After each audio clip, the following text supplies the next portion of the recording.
In this video, I will tell you about Qetesh, a powerful Egyptian goddess. I hope you like my video. Please don't forget to like, subscribe, turn on notifications and comment on my videos to support the growth of my channel. Qetesh was a goddess who was incorporated into the ancient Egyptian religion in the late Bronze Age. Her name was likely developed by the Egyptians based on the Semitic root Qetesh, meaning holy, or blessed, attested as a title of El and possibly Etheret, and a further independent deity in texts from Ugarit. Due to lack of clear references to Qetesh as a distinct deity in Ugaritic and other Syro-Palestinian sources, she is considered an Egyptian deity influenced by religion and iconography of Canaan by many modern researchers, rather than merely a Canaanite deity adopted by the Egyptians. The functions of Qetesh in Egyptian religion are hard to determine due to lack of direct references, but her epithets might point at an astral character, and lack of presence in royal cult might mean that she was regarded as a protective goddess mostly by commoners. Known sources do not associate her with fertility or sex, and theories presenting her as a sacred harlot are regarded as obsolete in modern scholarship due to lack of evidence. Her epithets include, Mistress of all the gods, Lady of the stars of heaven, Beloved of Ptah, Great of magic, Mistress of the stars, and Eye of Ra, without her equal. A connection with Ptah or Ra evident in her epithets is also known from Egyptian texts about Anat and Astarte. On a stele representing the deity, Qetesh is depicted as a frontal nude, wearing a hather wig and standing on a lion, between Min and the Canaanite warrior god Resheph. She holds a snake in one hand and a bouquet of lotus or papyrus flowers in the other. Early researchers attempted to prove Qetesh was simply a form of a known Canaanite deity, rather than a fully independent goddess.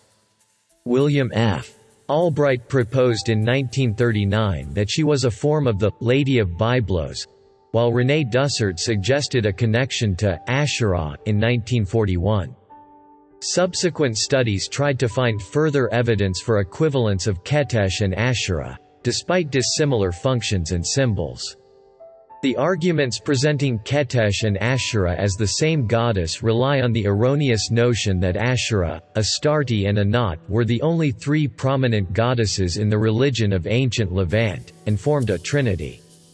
However, while Ashtart and Anat were closely associated with each other in Ugarit, in Egyptian sources, and elsewhere, there is no evidence for conflation of Etheret and Ashtart, nor is Etheret associated closely with Ashtart and Anat in Ugaritic texts.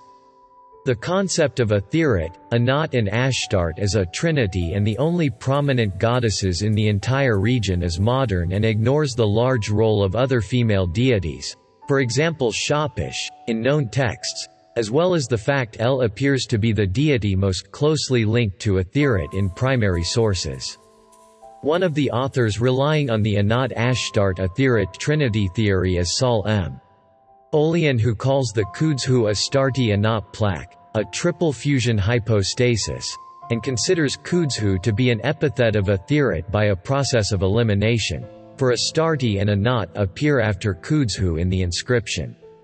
Modern Egyptologists, such as Christiane Zivi Koch, do not consider Qetesh to be a hypostasis of Anat or Astarte, but a goddess developed in Egypt possibly without a clear forerunner among Canaanite or Syrian goddesses, though given a Semitic name and associated mostly with foreign deities.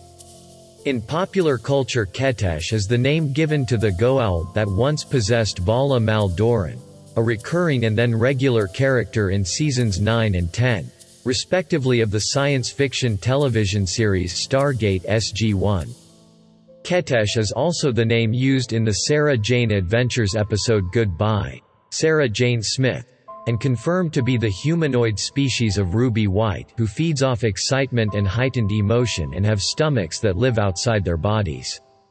Moreover, as Qetesh, also called Quinn, a character in Holly Roberts' fantasy novel, Bitten by Death, published in 2021.